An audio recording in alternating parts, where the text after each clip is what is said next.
Good evening. Welcome everyone to FIAF, the French Institute Alliance Française. My name is Lily Chopra and I'm the artistic director here. And it's a great pleasure to welcome you tonight for this talk. On January 7, France was shaken by the brutal attacks at the Charlie Hebdo office in Paris. At FIAF, we believe in dialogue to foster a harmonious world. And so tonight's conversation on how to continue in the aftermath of the recent attacks, both in Paris and now Copenhagen, seems particularly timely. So we are very grateful to partner for this evening with the National Coalition Against Censorship and Pan American Center. And so to introduce you to the evening, please join me in welcoming Svetlana Mitcheva, Director of Programs at the National Coalition Against Censorship, which is a wonderful organization working to protect and promote the freedom to explore, to think, and to create. Thank you very much.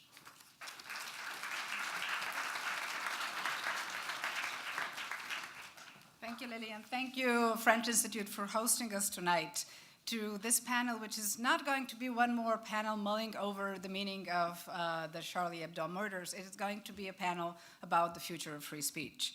And it's very important for us to have this conversation now. The National Coalition Against Censorship for 40 years has seen censorship mutate and permutate many times. And what we have been witnessing recently, and this did not begin with Charlie Hebdo, are very successful attempted silencing happen coming from private organizations increasingly, and those organizations are claiming offense or even threatening violence. The would-be censor comes from various political and ideological orientations. They could be defenders of the prophet, but they could be animal rights activists. They're ethnic minority groups as well as Christian fundamentalists. And however we may disagree with their methods, their complaints often reflect very deep and very real conflicts in our societies. And it is precisely to address those conflicts that we need art and writing that is unafraid to disturb established pieties and to confront set beliefs. If such art offends you, there are ways to object in democratic fora. But self-appointed censors do not want to argue. They want to force their truth upon us. In the face of those offended communities and fearing for the safety of their staff and visitors, institutions, whether the press, art exhibition institutions, publishers, often decide to self-censor. And rather than putting the entire burden on those institutions, we, as organizations dedicated to free speech, need to take up the challenge of understanding the demands of this new environment and to build strategies not only to counter censorship, but to make it possible for both individuals and institutions to resist self-censorship. And this needs a collaborative effort. So we're very fortunate at NCAC to work with a wide-ranging list of national organizations, all with constituencies committed to free speech principles. And we're very delighted to host tonight's conversation with PEN and the French Institute. The French Institute is a new friend, but with PEN we have had a very long time partnership and we have successfully worked through the years. And I'm delighted to introduce Suzanne Nossel, the dynamic force heading Pan American Center. With a membership of over 4,000 authors, journalists, editors, publishers, and graphic novelists, Pan American is the largest branch of PEN, the world's leading literature and free expression organization. Suzanne Nossel writes and speaks extensively on challenges to free expression worldwide. Prior to joining PEN, she served as Deputy Assistant Secretary of State with the Obama administration, and in that capacity, she led US efforts to address the so-called defamation of religion UN resolution. She traveled to Paris, Islamabad, and other global capitals to forge a consensus agreement at the United Nations on approaches to address expression that is offensive to religion without, at the same time, interfering with free expression. Suzanne Nossel.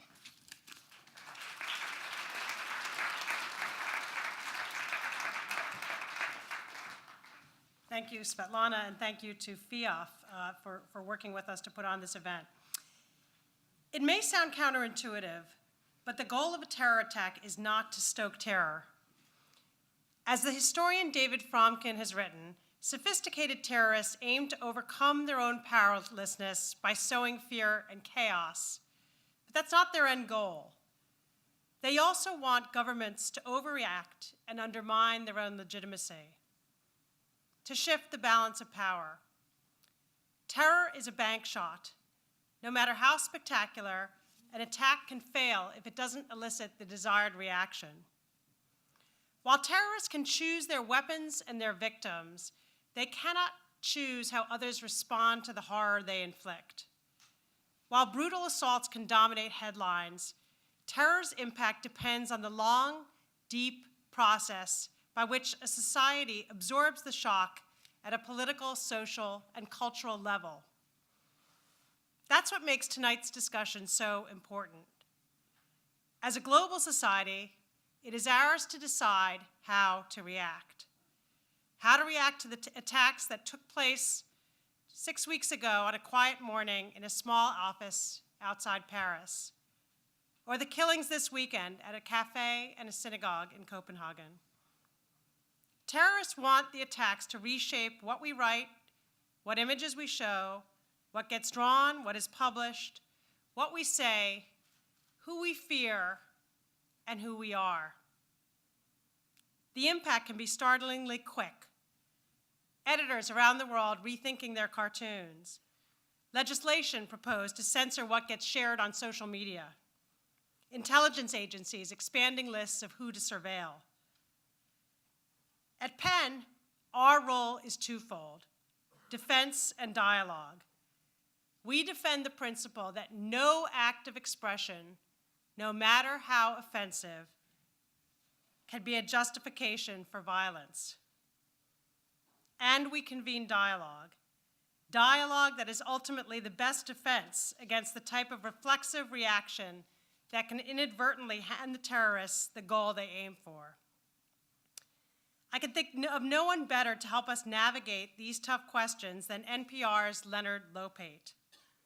For nearly 30 years, in fact, it will be precisely 30 years on March 5th, just a couple of weeks away, he has convened a conversation, often the conversation, on topics that demand attention and with people who deserve to be heard. If anyone can make sense of the Charlie Hebdo attacks and what they mean, if anything, for what we do now, it's Leonard Lopate. Happy to introduce him.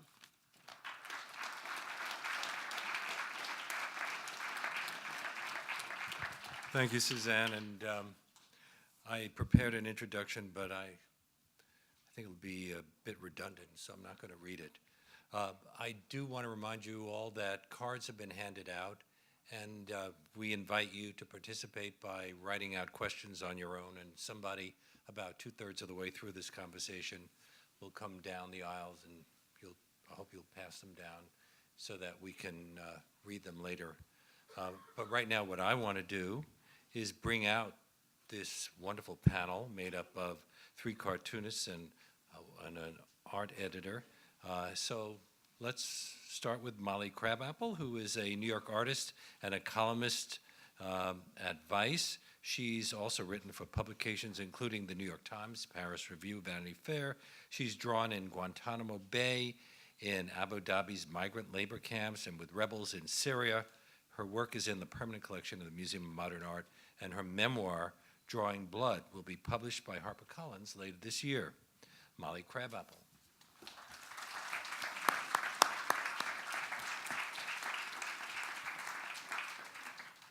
Emmanuel Manu Letouzé is a development economist and a political cartoonist known as Manu. Although he was born in Brittany and spent some of his teen years in Kuwait, he now lives in Brooklyn, where all the good people live as far as I'm concerned. I'm a Brooklynite.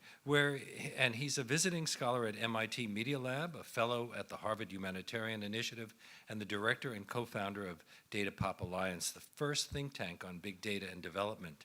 He's published many cartoons, both in French and English, and a week after the Charlie Hebdo attacks, he published a short tribute comic strip called They Murdered My Idols on medium.com. Manu.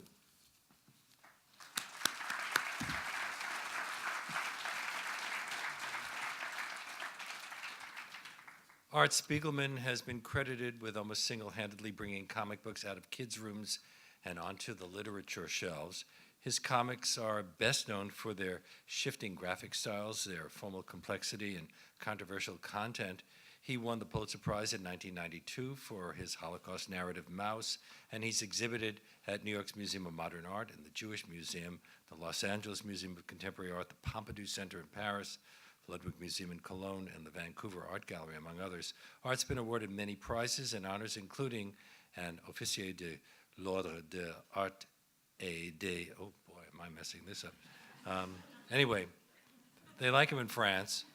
And in 2005, he was named one of Time Magazine's 100 most influential people. On top of that, he got to play himself on an episode of The Simpsons. What more can you ask?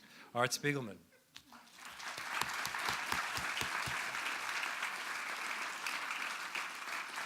And Françoise Mouly has been art editor of The New Yorker since 1993, where she's been responsible for over 1,000 covers. She's also the publisher and editorial director of Toon Books, and in 1980, she and her husband, Art Spiegelman, began co-editing the comics anthology Raw, the New York Times best-selling Little Lit series, and the Toon Treasury of Classic Children's Comics. She's received numerous awards, including the Theodore Seuss Geisel Award, given to the most distinguished book for beginning readers. 2011, she was awarded France's highest honor, the Légion d'honneur. Françoise Mouly.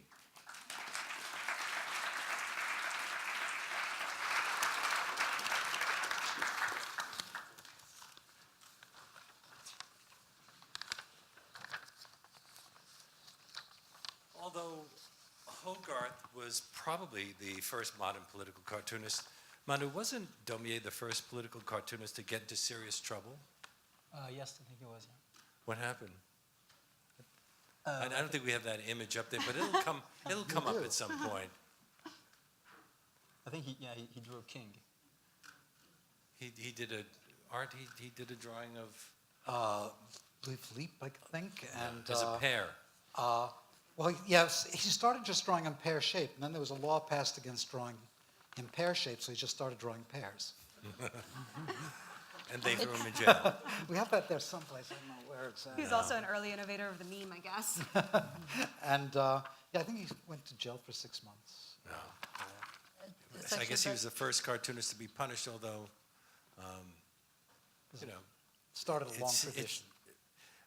Molly, why do you think that something visual like a cartoon or a movie will have a more powerful effect on many people than an inflammatory op-ed piece? Art is so easy to decontextualize. If you think about it, let's say you have an inflammatory op-ed piece. It's tied to a certain language.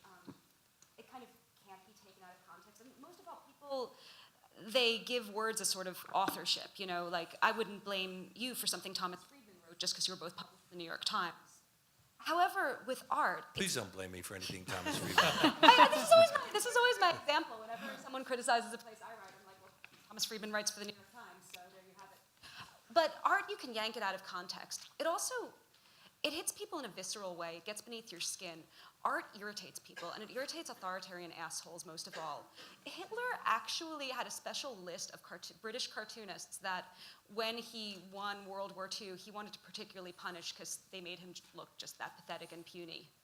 Well, this series of killings probably began with the murder of Theo van Gogh, who made a film in which he was critical of Islam. And then we had the Swedish, the Danish cartoons, and then, of course, Charlie Hebdo, and now the latest killing in Copenhagen. But the power of the visual image art in America was felt with Thomas Nast, wasn't he? He probably wielded more influence than any other artist of the 19th century in this country, and he's remembered best for his the cartoons that helped destroy the corrupt Tweed political ring. Boss Tweed is reported to have said, "Stop the damn pictures. My constituents can't read, but damn it, they can see pictures." I think all of us artists have probably had the experience where, well, I'm going to speak about my experience, where you were kind of the dorky kid who no one liked, but the one way that you could wield power in school was to draw really mean pictures for popular kids, and those pictures were perfect, right? There's something about art experiences of even the most powerful person in the world? I think there's a difference between the French culture of cartoons, where you were mentioning Daumier, and it was part of the free press at the time, where there was denunciation of the powers that be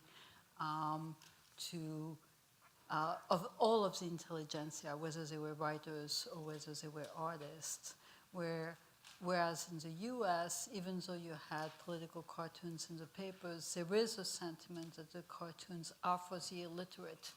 And it's recent with the murders at Charlie Hebdo that you see the written press, journalists, showing solidarity with a cartoonist. Usually they're very afraid of them. And, Art can tell you, being a cartoonist, and certainly myself as a New Yorker, that there's a kind of fear of the cartoonist being not quite properly toilet trained, or that they might do some things that editors are not trusting of the cartoon. Although the people I know who are political cartoonists in the traditional sense, like doing things in the newspapers, complain about how, although they seem to also like it, that they're invited in to meet the president, and then they're asked for an original by these people that they've been trying to destroy with their puny little pens and pencils, despite the fact that we've been shown over and over again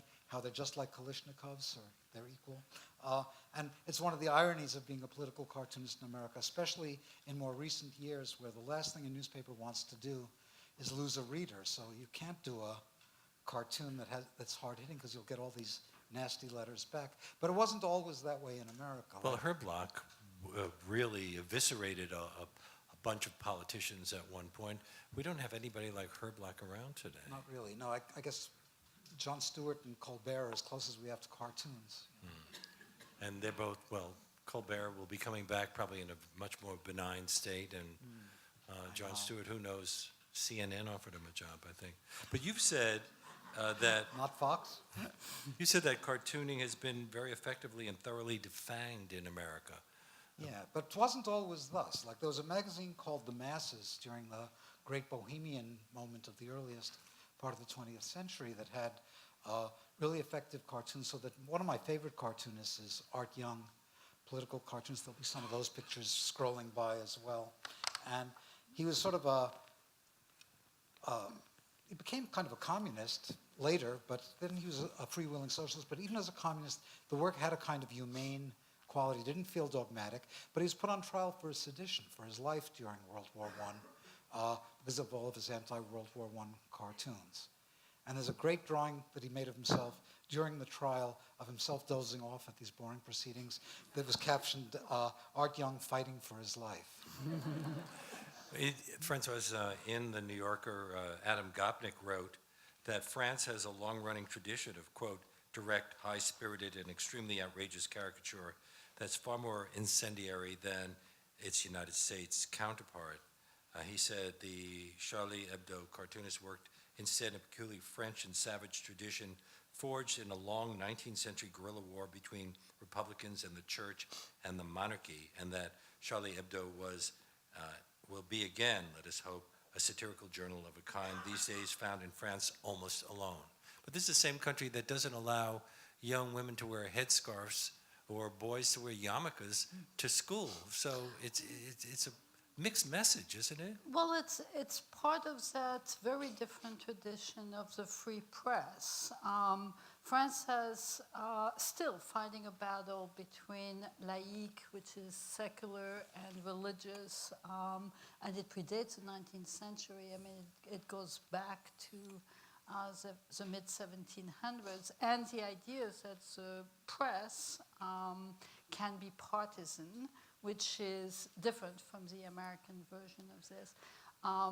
And there is the feelings of solidarity, at least, with not imposed, there's no state religion, there's no in God we trust, and it's a duty of the citizens of the Republic to actually attack religion in a way that is incomprehensible in America, where the president is putting his hand on a Bible.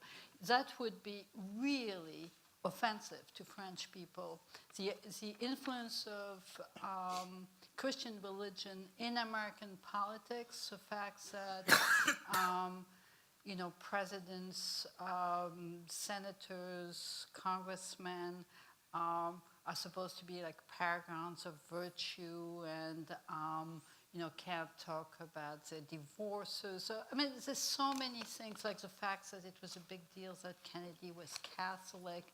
All of this would be very, very confusing to French people. So, As they were confused when Bill Clinton was impeached. So what? Because he had an affair. I mean, François Mitterrand's other family was present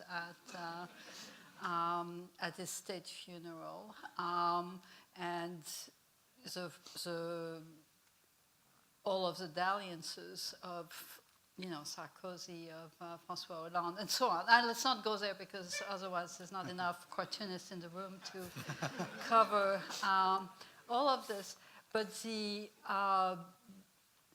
interdiction to wear a veil is born of good intention. It's to try to present the state as an alternative a secular alternative to established religion. It becomes totally absurd, of course, because then you're also cutting off those kids and that culture. It's not inclusive of religious culture, but it does explain part of the Charlie Hebdo satire. It's not as much of standing outside of the cultural discourse, as it seems. Manu, you grew up in France, you lived in Sweden, you lived in Yemen, so you've lived here. So you have a real sense, I assume, or perhaps you were oblivious when you were a kid, but you must have had some sense of how these things played out in the different places you were living in.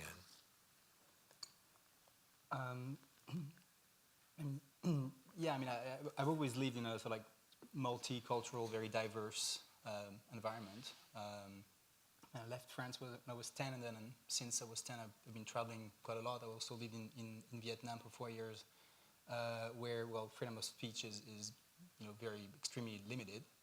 I was not really working in these countries as a cartoonist. I mean, when I was in Vietnam, for instance, I was working for a French newspaper, but in France, so I would fax my cartoons every week.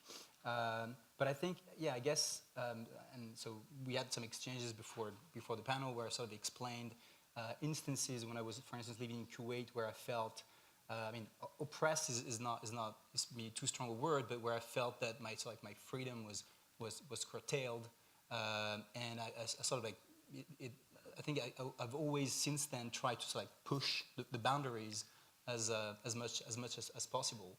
Were you aware when you were in Kuwait? I said Yemen, right? I meant Kuwait, right? Kuwait, yeah. Were you aware of the Shiite Sunni divide? Or not really. I mean, I was between 12 and 15, so or 14. But I mean, I sort of. So I learned Arabic then, and so it's this culture is also sort of close to me, and I still have pretty strong not ties or a fondness. So I don't know. Maybe the one thing I think I want to say here is that maybe to sort of play the French card is that I didn't know the cartoonists who were killed personally, but we're not friends, but I had met them. I had met 3 of them. So that's why I decided after the attacks, once I had cried for days, I decided to do this comic strip from Medium, because I wanted to make it personal and just to convey the message that it's not so much to me about free speech, in the sense that I think free speech should be almost limitless. I mean, the freedom of speech should be nearly limitless. but nearly. But in their case, they were not racists. And I've read on social media, and I've read in my like Facebook feeds, and that essentially they were Islamophobic, and I felt very offended by that. So maybe later on I'll have a chance to like expand on that. They did So concentrate just to echo Molly's point, Islam that more context is very important. Like a political cartoon needs to have a point, and I think we should go to what points they were making in their cartoons. And you've said that you always wanted to publish in Charlie Hebdo, but you weren't good enough to get in there? Well, yeah, that's what I. That's your joke about yourself. Let's hope it's not true. No, but it's just like, and I was also studying, so it's a matter of luck, and it's a matter of also, talent, and it's a matter of persistence, and maybe I didn't have the persistence, and I followed another path. The origin of the term censor can be traced to the office of the censor established in Rome in 443 BC. The ideal of Rome and Greece in ancient times included shaping the character of the people, and censorship was regarded as an honorable task. And I have a feeling that there are people who still see it that way today. They're called editors. And also, I remember Art and I went to visit the office of Charlie Hebdo a long time ago, because Charlie, we talk about it now because of what happened, but the history is, its roots were in a moment in the 60s where it was very important to the culture, far more than it was until January, where it really was trying to fight the established order, and it was at the roots through Harakiri, which was its first name until they got banned. When we went to visit their office, they were thrilled when they were censored. So there's like one kind of censure in France, which is interdiction to display in the newsstand. And it was difficult for them at the beginning when they launched the magazine because they were hand selling. But after a while, when they got interdiction in the second and third year, where they got the interdiction because the rest of the press and the journalists and the newspaper rallied to their cause and denounced the censorship, it gives them a publicity. So it's exactly what their circulation went from 10,000 to 100,000. Thanks to the censure, they couldn't have gotten that much attention. And in some ways, that continues throughout the life of the so part of the publication, so part of the provocation was in a way trying to make that censor bring down the knife so that there would be a news story about what was taboo, and to constantly provoke the discussion of how far can you go and what is going too far. There was a recent French opinion poll commissioned by Le Journal de Dimanche, in which 42% of the people questioned said that while they support the idea of freedom of expression, cartoons that made Muslims feel injured or threatened should be avoided. Now, it's not a majority, but that's a sizable minority. And I wonder if cartoonists think that way. Molly, is there a line that you personally won't cross over? Should is a very interesting word. I think a lot of people see free speech as two poles, right? There's the law that bans you for what you can say, and then there's everything is absolutely amazing. But to me, I mean, when you say that things are either illegal or great, you're essentially outsourcing your ethics to the state. You're saying that as long as the state, doesn't ban it, it's fine. There are all sorts of things that I won't do in my art. My big thing is I won't fuck with people who are already oppressed in my art. And it's not because I feel that I'm self-censoring. It's because why do that? Why use your work to punch down? We have, can we go back to that previous one? We have a number of images of yours. This one, okay, you want to talk about this for a moment? This was an image I did about the American debt crisis, but actually go to the next one, because the next one was the one that got me in the most trouble. There are certain things that don't get better than this. Don't get mo better than this. So last summer, I went to Guantanamo Bay twice. And Guantanamo is one of the most censored places on earth. Every single thing about that place is censored. You wear a badge around your neck that says military escort all times. You have your camera looked through. You have your phone looked through. Someone is sitting next to you reading your Twitter feed 5 seconds after you post to it and laughing at things you say. You were monitored in a way that was horrifying to me. And also, there are all sorts of things that you're not allowed to draw when you're there. One of those things was the faces of anyone who worked there. Well, I just replaced them with these dead masks, these blank smiley faces, because God damn it, if there's going to be censorship, I'm going to make it explicit. I'm not going to be complicit with their censoring of my work. So the only face is the face of the prisoner. Exactly, the only person who stayed human there. Well, in terms of lines that you can't cross in the US, one of them is saying anything that's vaguely critical of troops. When this piece was published, I got death threats, I got caps-locked letters about what an evil atheist, terrorist-loving bitch I was. I had people come to my lectures and scream in my face about how I was misrepresenting the wonderful place that was Guantanamo Bay. I think about my friend Chris Hayes, who's a TV broadcaster, who said something which I thought was very rational, which was that not all soldiers are heroes, only some. I thought that was logical. He was forced to make a public apology over that because in America, all soldiers are heroes, and if you say anything differently, then you will be censored, not by the state, but by your capitalist overlords. You also will wind up being the subject of a movie that becomes the highest grossing film, is it of all time, or at least this year? American Sniper. Yeah, the glorification of murdering Iraqis, yeah. Is there another, there's another one too? Is there another image? Oh yes, there's yeah. So I did this in 2008. I wasn't gonna pull out any of my old porn from the archives, but then we all had a conference call and Art said that he was going to, and I felt rather wussy not to. So I did this during the 2008 election. It was my portrayal of our lovely governmental system. I got my start drawing porn.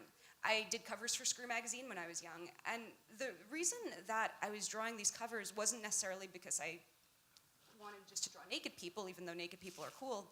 It was because porn is a space of profound freedom. Once you get over the taboo against drawing bodies, which is one of the major taboos in America, you could draw anything. And so that's why I liked working in those places. But this is the Republicans screwing the Democrats? Yeah, while they're being showered with gold from pigs up above, and our cow-like voters take selfies and shove themselves with whiskey and snort coke off of little plates. Manu, you also work as a development economist. Is there any conflict between the two things that you do? Not at all. I mean, And the people you work with are not, well, can we put up some of Manu's work? They're not insulted when sometimes you reveal that your politics may be to their left? I don't really care, really. But I mean, in my mind, it's like all the same thing. I mean, when I start writing like an academic paper, or when I start like a cartoon, like I don't think that I'm using the left or right like side of my like brain. It's just like, and I use like the same sort of thinking and like the same like parts of my brain when I do either. Increasingly, I use cartoons in my presentations. I mean, I work in data and big data, so I do a lot of cartoons, about data and big data that I put in my presentations. The funny thing recently about cultural shocks is that, funnily, I did a presentation in Paris, so about big data at the French Development Agency, with cartoons of mine in the slideshows, and they were very surprised. And they were surprised that I would use cartoons in a serious presentation. And they were surprised that I would use my cartoons because they thought it was self-promotional. I mean, which gets to a different kind of cultural shocks between France and the US, where in the US, it's okay to brag and to show how cool you are. And in France, you're supposed to tone down. But anyway, and I really had a bit of a cultural shock in that case. Maybe I've been away for too long. And what we've been looking at is something you did in response to the killings. They killed my idols. Yeah. So You actually were a Smiths fan? Yes. You don't look that depressed. Yeah, I'm still a huge, yeah. Yeah, so the short story is that I was just asked on Sunday night, a week after the attacks by Medium, so the cartoon editor, if I wanted to do a tribute because it heard that I sort of met them anyway. So I did in one night. I had basically 12 hours to do it. So I started at 1 p.m. and I finished at 5 a.m. And then I had to take a train to DC to have meetings at World Bank. So which just shows like just my two activities like colliding. So I was completely. It's intelligent not to make your money from comics. I understand the economics background. Now, Art, do you ever feel that you are crossing a line? Well, it was one of the frustrations at the New Yorkers. It was really hard to find out where my underground comics DNA and the New Yorkers could meet up. I'm sure we have some examples of your work. We have, New Yorker stuff, or well, Yeah. that got some people upset, didn't oh it? yeah, okay. So that was the first cover I did for the magazine, because like my then editor Tina Brown, I didn't grow up thinking about the New Yorker that much, except for like maybe Peter Arno and Charles Adams. And so my model for what a magazine that had pictures on the cover was Mad. And I saw that mostly the New Yorker would have seasonal covers, or It's Nice in Connecticut kind of covers, and mostly long shots and medium shots. And since the anniversary of the magazine was coming up, I started doodling the mascot, Eustace Tilley with the monocle, and then I didn't have a point in mind. I was just figuring, what would he look like if he was Jewish? And then I started drawing payas on him, and eventually the Crown Heights affair that was going on came to mind, the race riots there, and it turned into this image. And it wasn't like a political cartoon where first you have the idea and then you find out how to express it. It was like just watching it kind of cook in this experimental broth of paper. Who was most upset by this? That was what I was trying to figure out, because this is an example. I mean, now it seems so benign. Maybe her husband. Well, it became such a debate about whether to use this thing or not. And to me, it was like, what's the problem?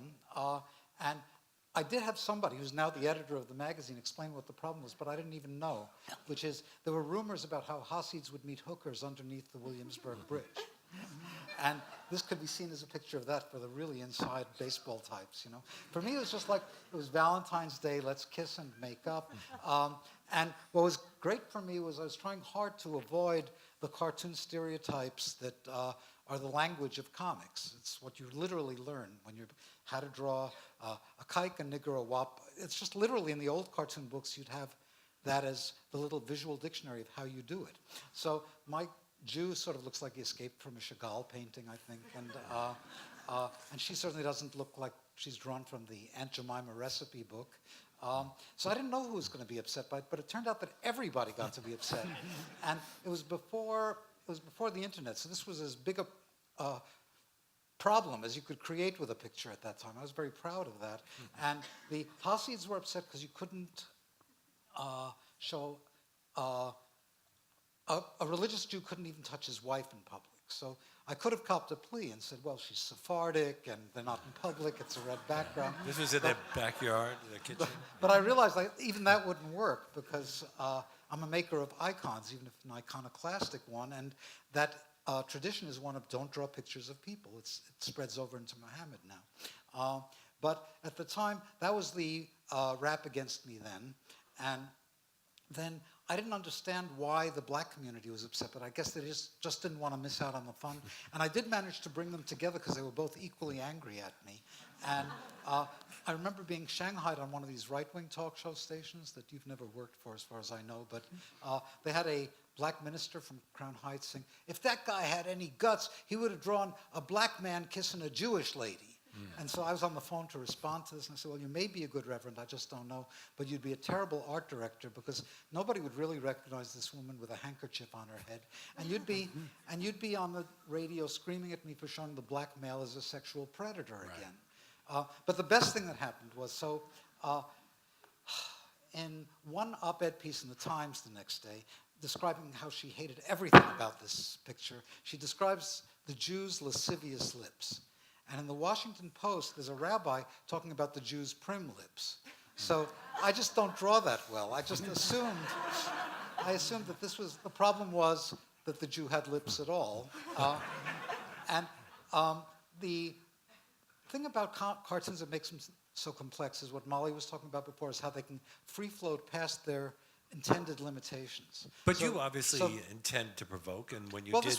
I thought this would be amusing, but I didn't think it would be like, I was surrounded by journalists when Françoise and I were with our kids in Florida for an opening of a show of mine, and all of a sudden these journalists circle us at the airport. We have our suitcases with us. We're on morning television, and it looked like we were trying to escape to Cuba, you know?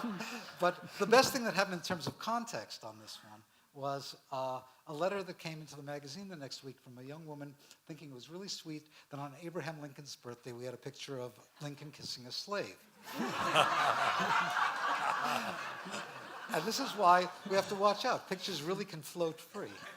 It was, but when you did the 14 shots, I don't know if we have Oh, yeah, that that's one. next. I brought that one, I think, right? Yeah. Now, 41 shots, I'm sorry. That raised a ruckus. That's dyslexia when I said 14. 41 shots, everybody got what that was about, and that was meant to provoke. It was meant to provoke, and it did get cops with guns on their off hours, like marching in front of the building, so I kind of Did they call you dirty names like de Blasio or something like that? But at that time, that cover came about because the, what was his name? Diallo. Yeah, Amadou Diallo. Yeah, was sort of falling off the news, and there's one story about it where my young son was horrified as we were telling him the background to this story, and I realized this shouldn't die as a story. And it led to this image that had to be drawn very quickly, and it got to be published the next day, because although, well, no, I won't say anything about the editing. It worked out just fine. I ran it after a little bit of squeamishness. And then what was interesting to me was the cops were really furious, and proof that it was an effective picture was that in the then radical chic demonstrations that took place right where your NPR offices are, there were people selling badges of it as a kind of protest sign. So these pirate badges proved it was an effective image. And what made it effective was it broadened it from being a conversation that mainly Al Sharpton was interested in having to being a citywide thing. And I think one of the ways that happened was the silhouettes that are in the shooting gallery, they're black because silhouettes are black. But it expands it to just meaning citizens are under threat from the police. And it opened it up as a dialogue that meant something else. But in the law of unintended consequences, just to finish the story, when those creeps were put up on trial, they managed to get their trial moved to a conservative upstate New York venue because this cover was seen as prejudicial to them getting a fair trial.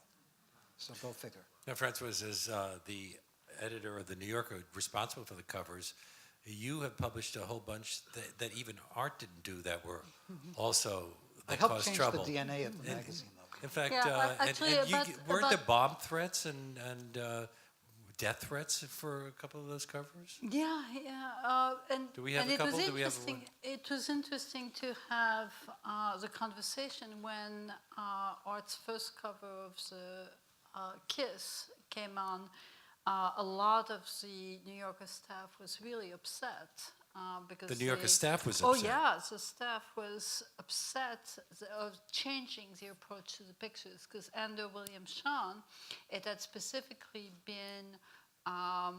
I have a quote from Shawn talking to the advertisers actually, where he says, so writing is incendiary, but the images on the cover are supposed to provide a respite from all of the noise in the media, and he wanted it that way, and it worked that way. And I was talking to Saul Steinberg, because one of my great perks at being the art editor was being Steinberg's editor, about the image that Art had done of the cop shooting.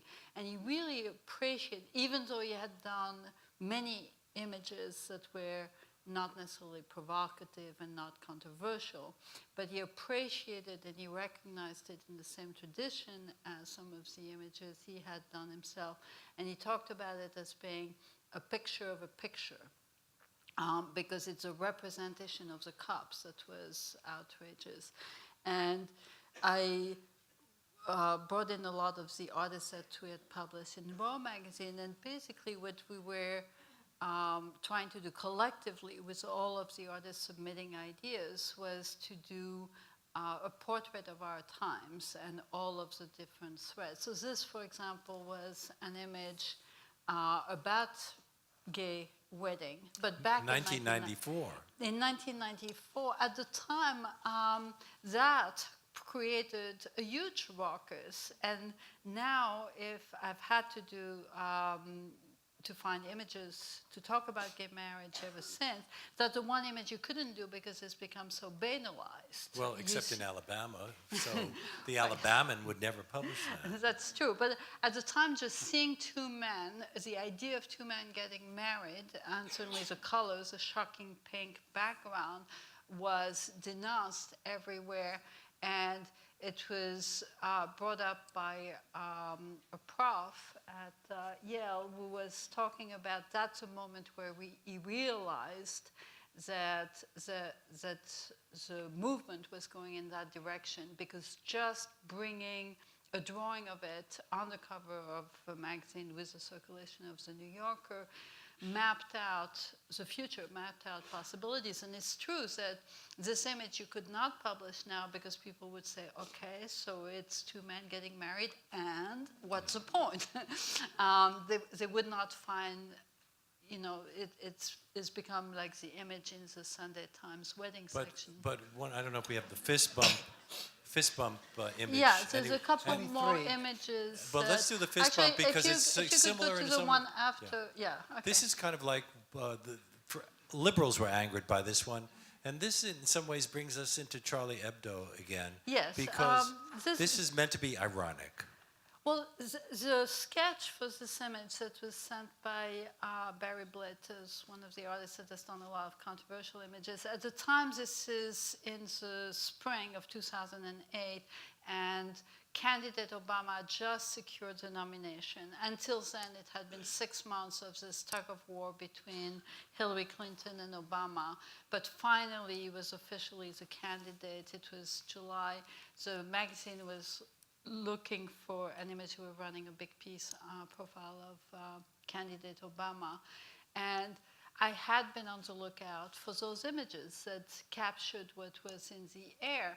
And what was really dominating the, again, the very hard to pin down atmosphere was the innuendos, was he's not born in America, and he's a Muslim, and he had visited an African country and had put on, so there's a photo of him in this outfit.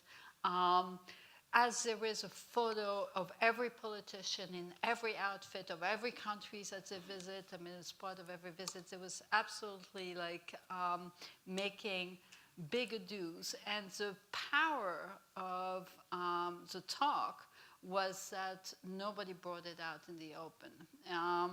If it was said openly by the Rush Limbaughs and the Ann Coulters of this world, but nobody actually had a discussion about it.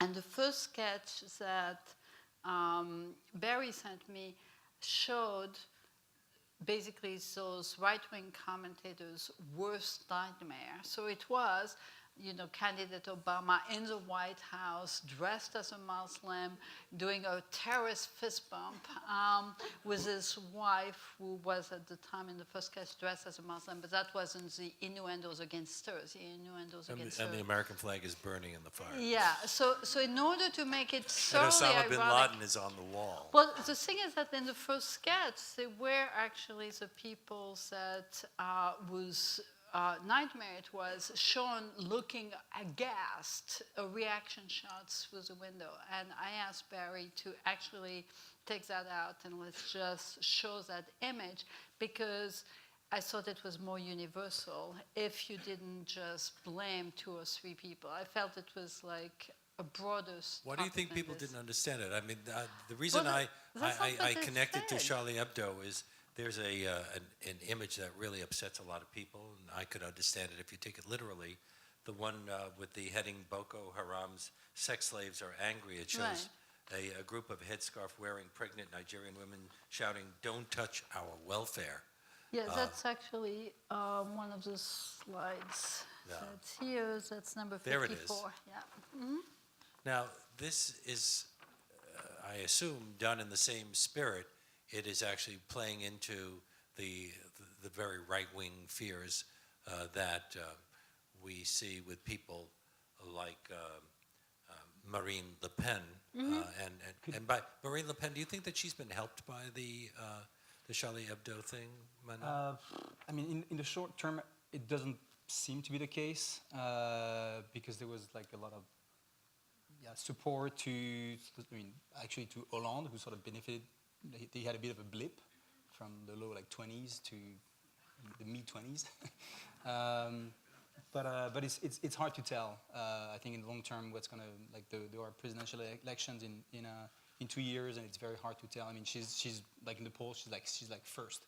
So which brings me to the importance of context.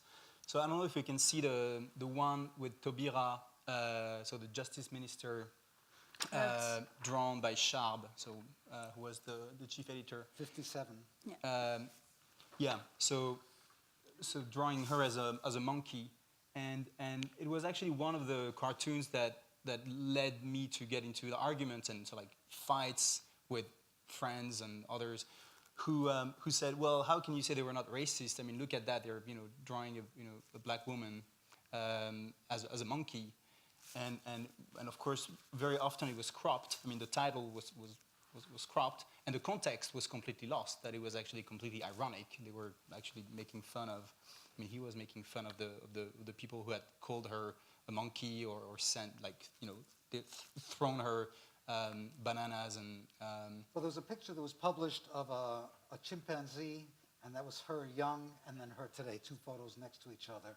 By the extreme right Yeah, wing. by the Le Penists. And Yeah. by This the Le is a Penists response in to- So France. this was a kind of a response to that. What does the heading mean exactly for But, us I mean, non-French speakers? It's because the Rassemblement is a code word for the Le Penist, and blue is their color. So it's all a very compact allusion to a similar kind of thing. You're absolutely right, of showing what people are saying, because you want to defang and inoculate in a way in the discussion, to use that poison to actually bring it out in the open. I think that's an important thing, and I agree with Manu that you need to explain it because people are eager to take it out of context and insists that if you are gonna just show the image, it will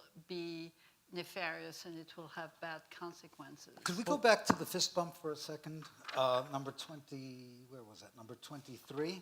Because one thing that was interesting is the people who were outraged is this internet band of Huffington Post commentators, and they were furious, and all of the letters, that we were looking at these things, they were numbering in the thousands of comments when this thing came out. We're well, we're sophisticated because we understand the New Yorker, but people will see this out of context, and then what'll they think? Well, the thing is, we're seeing the death of context. Context is over for media. We, since the internet and since social media, we can no one can count on their thing being seen in context. So irony becomes more difficult in a way. But the thing was, it was so condescending, this Huffington Post thing, because nobody really was conned by this. The proof is, unlike my 41 Shots, 10 Cents cover, no right-winger would be caught dead in that T-shirt. They knew that this was defining them as assholes, So it actually functioned in a really unusually great way, in that it became a necessary inoculation for Obama. Finally, you could mention that he was black and it wasn't a problem. And it changed the discourse afterwards. And the best response, of course, was Obama's own, which was, what's wrong with being a Muslim?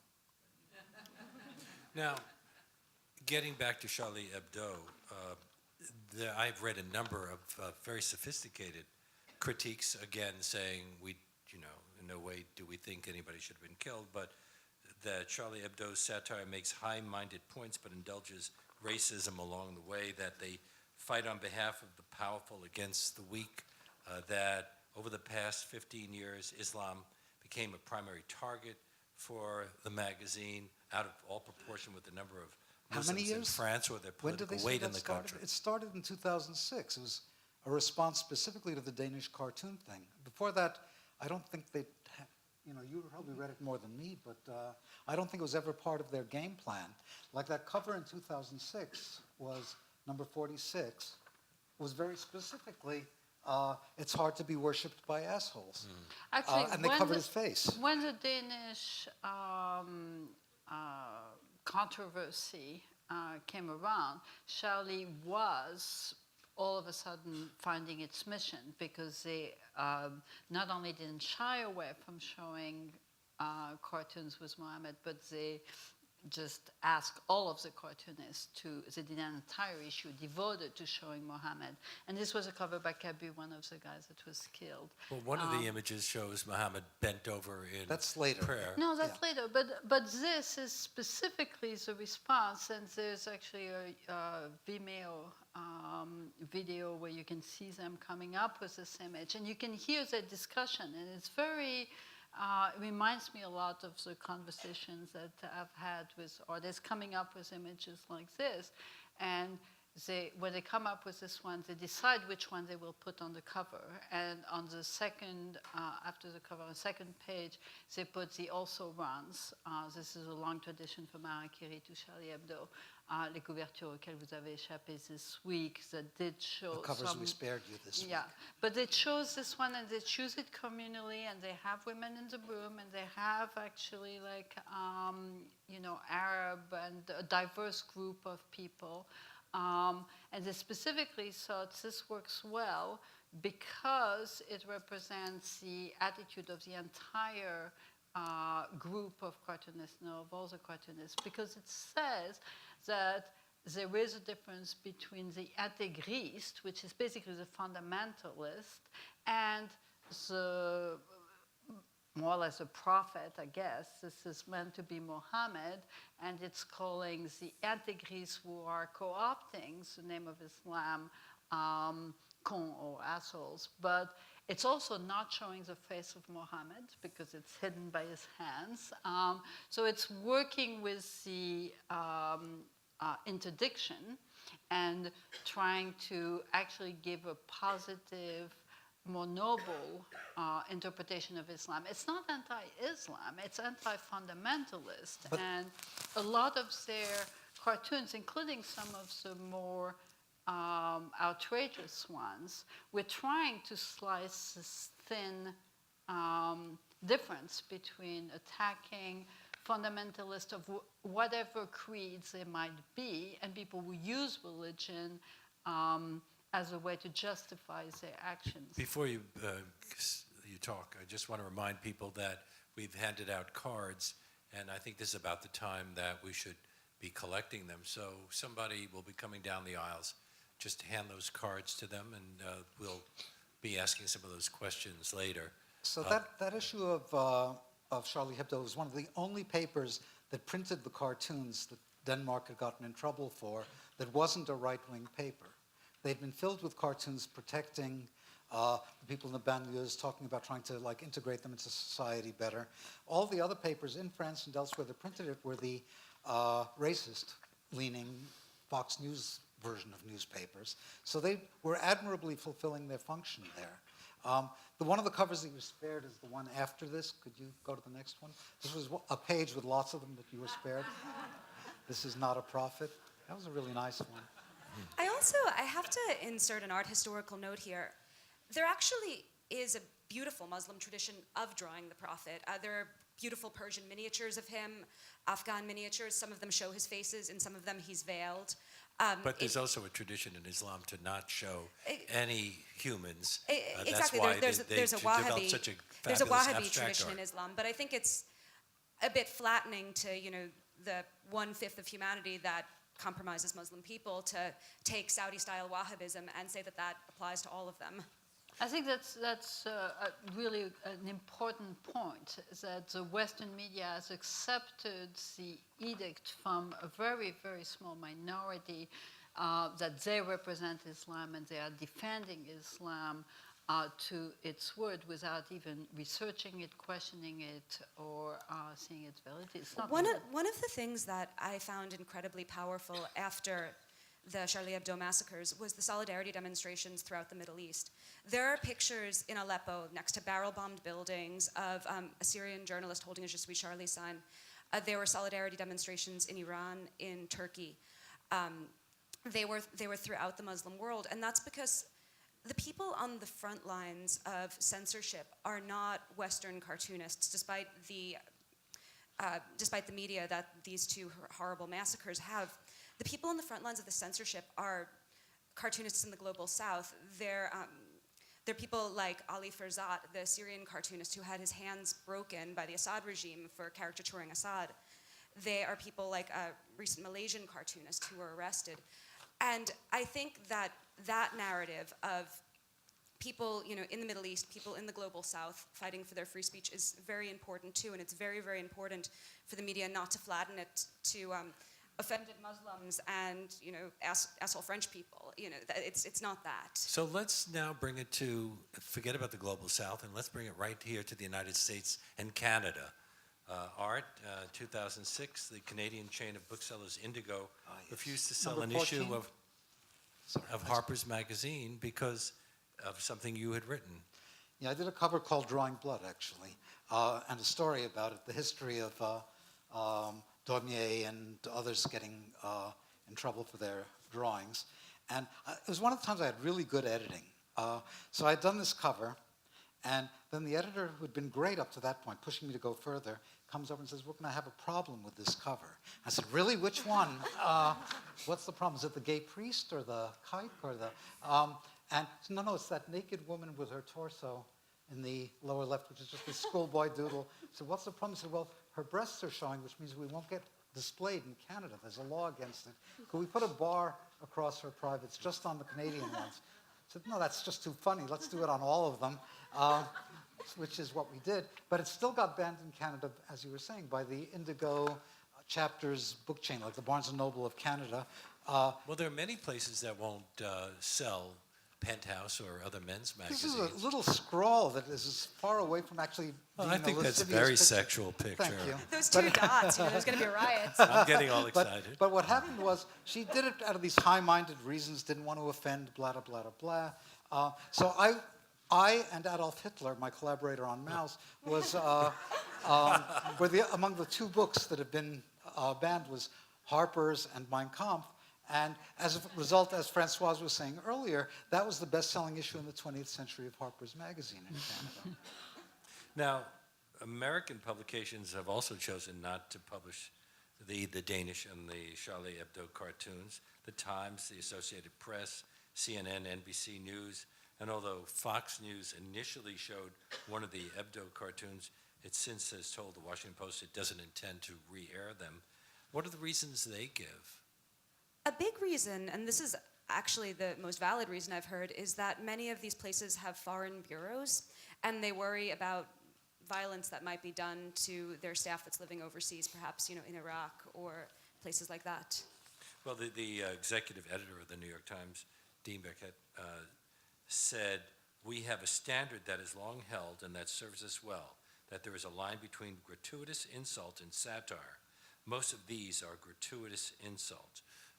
The Times did also, at another time, publish Piss Christ by Andres Serrano, which shows Jesus in urine. Yeah, and the Elephant Dung Madonna. The Holy In fact, Virgin when Mary talking by about Chris Affili. when they were talking about the Danish cartoons, the picture that went with the article was that the Dung Madonna. Didn't make any sense at all. So I had to believe that this came from a very healthy fear rather than anything else, but they were too high-minded to admit it. I was so angry at the Times because first, I thought every newspaper, if they could only have all published it, then they would have diffused this as a problem instead of heightening it by giving the two sides to the story. And it would be hard to get these newspapers all together to do that, but that was the only legitimate response. But the Times compounded their felony by then insulting everybody else on the planet, including the dead Charlie artist, by having a Sunday op-ed piece by Marine Le Pen without telling what her actual background is, that then gave us all these comments on the Times op-ed piece about, sounds like she makes sense to me. I hadn't heard of her before, but she seems to know what she's talking about. So that was giving her legitimacy that was exactly what Charlie Hebdo was fighting, while not giving legitimacy to the drawing that you needed as a way of understanding what this was all about. Anyone should have run it because you're talking about something specific, and if you can't see what's being discussed, then how can you judge? So who did run it? The Washington Post, I think, ran it on their website. We just looked at a list of the papers that did. I can't remember them all. It's actually rather unpredictable, except that it's mostly more left-leaning publications that did not run it. Let's bring up some. We have limited amount of time here, and I want to bring the audience into this. This person writes, how do we know what the prophet looks like if he can't be represented? Well, in cartoons, you just do a turban And a beard. That's why cartoonists have an easy mode of representation. Were there any images ever made of him during his lifetime? I mean, our image of Jesus is really a Renaissance, somebody from the Renaissance. Well, there might be a surviving with selfie, a beard. but I He don't probably think didn't have a during beard. his What? If you can show slide 19. This is a cover that we published right after September 11th of a Sikh cab driver who was hiding in his cab behind a lot of American flag, because it's a truism in New York that anybody who wears a turban is considered a Muslim, even though they absolutely are not. It's a very caricatured version even of what we understand in the culture. This person asks, is the politically correct notion a problem for the American press? Yes. Is this all a matter of political correctness? It's one of my many pet peeves, but yes. Because I understand that there's no reason to afflict the afflicted if you can avoid it, but there can't be an ironclad rule that you can't go there. And one of the things that just kept driving me crazy was places I couldn't go. So back in the OJ trial, I remember one cover thing that I'd submitted, it just became endless debates because there's a lot of talk about the race card. So I figured I should draw it. So there's a bloody gloved hand holding the race card, which is an OJ of spades, where he looks very handsome, but he has the mammy lips painted on him, but he still looks exactly like OJ. And the upside down was the KKK of clubs, which was a policeman with a KKK hat on. And then they said maybe they'd run it inside, so then I gave it a title, which was race card, gender card beats race card, except when player holds gold card.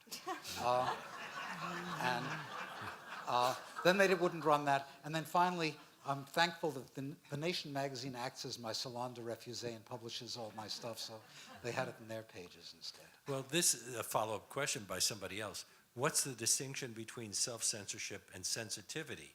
Don't we self-censor all the time to be sensitive to others? Manu, do you want to handle that? Yeah, I mean, Because political correctness often comes out of the desire to just respect other people, not say something hurtful.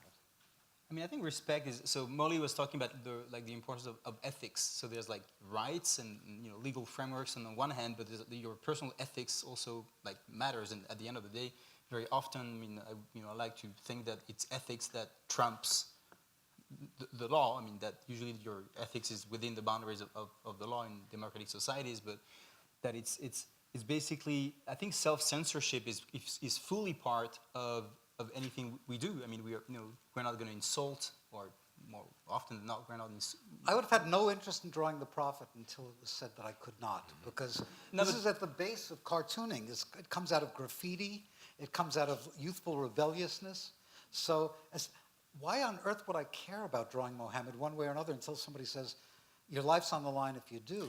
Then that makes it a different But we game. all have audiences. Today, I had somebody on my show whose father died in a car crash, and it was part of the conversation, and then I moved on, and a listener wrote in that I have absolutely no empathy because I didn't say, I'm sorry for your loss. Yeah, but the point I want to make is that, for it to be like political, just from a point of view of a political cartoonist, there needs to be a meaning. There needs to be a point, something you can explain, something you can discuss. I have no interest, as Ari was saying, in drawing the prophet just to, like, I don't know, insult. I mean, there's no much point unless you're told don't do it. In which case, like, the means become the ends. I mean, you want to make a point. A lot of most, if not all, of the cartoons that were published in Charlie Hebdo made a point. And if you know the context, and if you understand where they're coming from, then you see the meaning, you see the point, and it becomes a political cartoon. It's not an insult. It's a political message.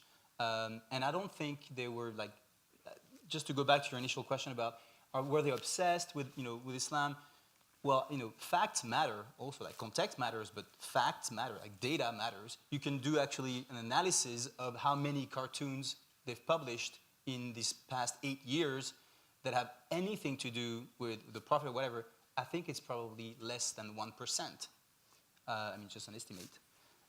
But they were publishing a lot every week, so I don't buy the sort of and it's an obsession issue in argument. France right now. I mean, the cover that was on the issue that was coming out that week, the week that they got murdered, is about the book by Michel Houellebecq, about the fact that there would be a president in France that would be Muslim, and provoking discussions about this. So it is a topic in France, the same way as that, racism against black is an issue in America. It's part of the cultural discussion to deal with what is a sizable population of people that were first brought in as workers, and not integrated in the cultural life for a host of reasons. It's a topic here as well on Fox News, where all that discussion about the no-go zones in Manchester and in Paris. Yeah, it wasn't so much before 2001. It actually, like, America woke up to this, but it was true in France, since there was, I grew up being warned against, men that were Arabs, and in part it's because there was a large influx of workers that were severed from their family, put in dormitories, did not have wives and kids, did not have, and they, a very segregated housing situation, and also kids that have grown up, if they name Mohammed and if they name Fatima, have grown up completely segregated from the rest of French society. So there are lots of issues, and yes, if you are a journal of political cartoons, of course it has to be a topic. It's not pointless provocation. This person asks if there's ever been a cartoon that you have found offensive. What about the cartoons that the Nazis published? That made Jews into rats and things like that. Well, the reason that they were offensive was because they were accompanied with killing Jews. Well, but even before they got to kill all the Jews so that they could, here's number 31.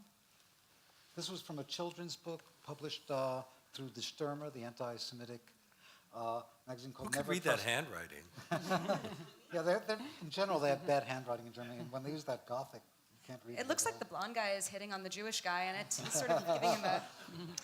It's from a book called Never Trust a Fox in His Lair or a Jew. But the way the cartooning language works is like pop quiz, which one's the Jew in that picture? And everybody knows, because it goes back to that lizard brain Paul self. Newman is on the left. Exactly.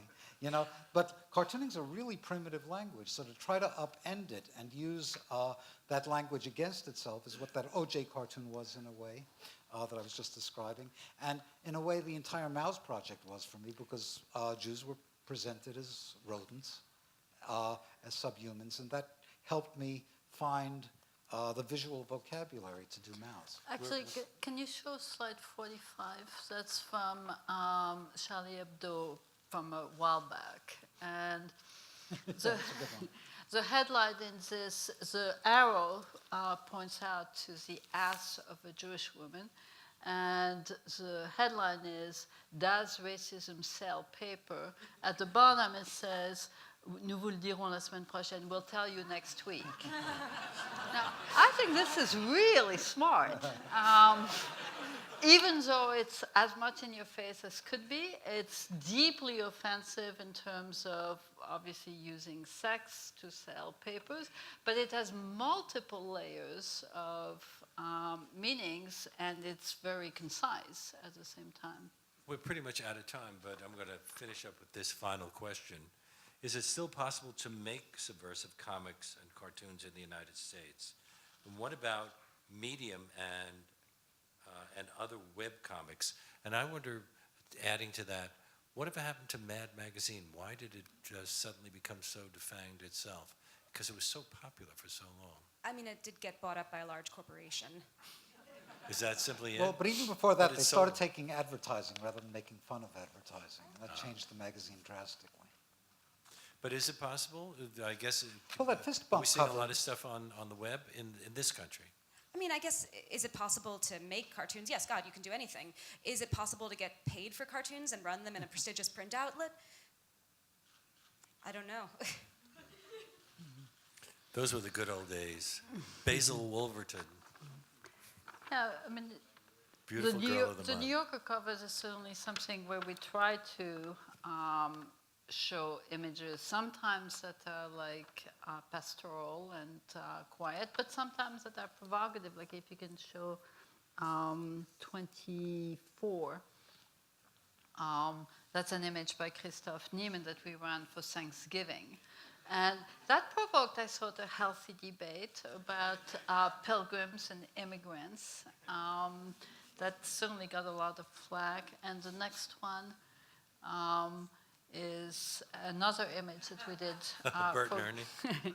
for gay marriage. Why would this be so controversial? I mean, I think it's not just possible, but it's necessary to keep pushing the debate. I think that's few people can really get a response, even when they are writing in the New York Times and op-ed pieces. But cartoonists, this image got seen not just on the cover of the magazine, but also now with the internet. It got seen like millions of times around the world. I mean, what they make of this in Korea, I don't know, but it really went all around, and in social media. And it's interesting to have this conversation, and it's about children and sex, and although they're just friends, they're just watching TV. The last time I actually got tempted to be censored was actually, I was writing an article for CNN on Charlie Hebdo, and I ended it by saying that I wished an atheist prayer for art and irreverence, and CNN wanted to take out the word atheist. Well, we know what we want to censor in this country. I thank all of you so much for first of all, thank you all for coming out today on this very cold evening. And